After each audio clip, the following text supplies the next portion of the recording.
Jim Romer, Dr. Weather, with your Weather Wealth newsletter. Brief report today talking about cocoa, the only all commodity weather newsletter in the world that helps farmers, ETF investors, traders, agribusinesses, you name it, around the world in 12 countries, get a better handle on short and long range forecasts and also trade commodities and to hedge as well if you're a producer or a farmer. So, right now, we have this very warm Atlantic, a warm tropical North Atlantic index producing a couple major hurricanes here in the Atlantic over the last couple of weeks, as well as that strong El Nino developing in dark red off the coast of Peru.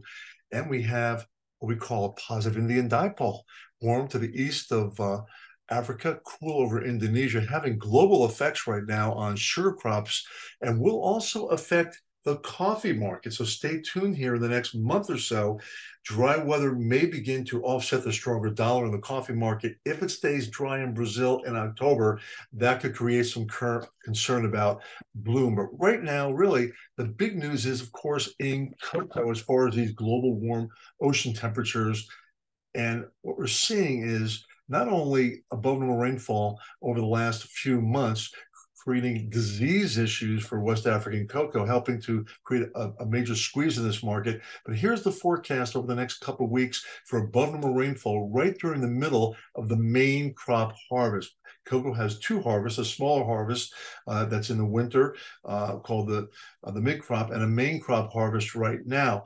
My teleconnections that looks at El Nino and global weather patterns around the world is going for above normal rainfall through September there in red. That's because of El Nino. And then the warm tropical Atlantic that I referred to a second ago is also creating this really, really wet, moist atmosphere, which means a lack of sunshine has hurt the pods on the cocoa trees. And for that reason, really since June, we've had a bullish, what we call spider, that's featured in my newsletter, Weather Wealth, for multiple commodities in agriculture and natural gas.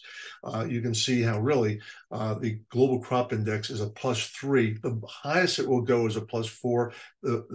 The most bearish, or the biggest of crops will be, is a -4. So you can see the moisture index, which was a +1, is probably going to a +3 here as it stays wet into the month of October. And that means this bullish score could go up even higher. The only negative to this market is the pattern of the anti-herd mentality. People are heavily long. That sometimes creates short covering or profit taking. But right now, we do expect a continuation of cocoa prices to go higher, possibly reaching $4,000 a ton, if not later this year in 2024 because of El Nino.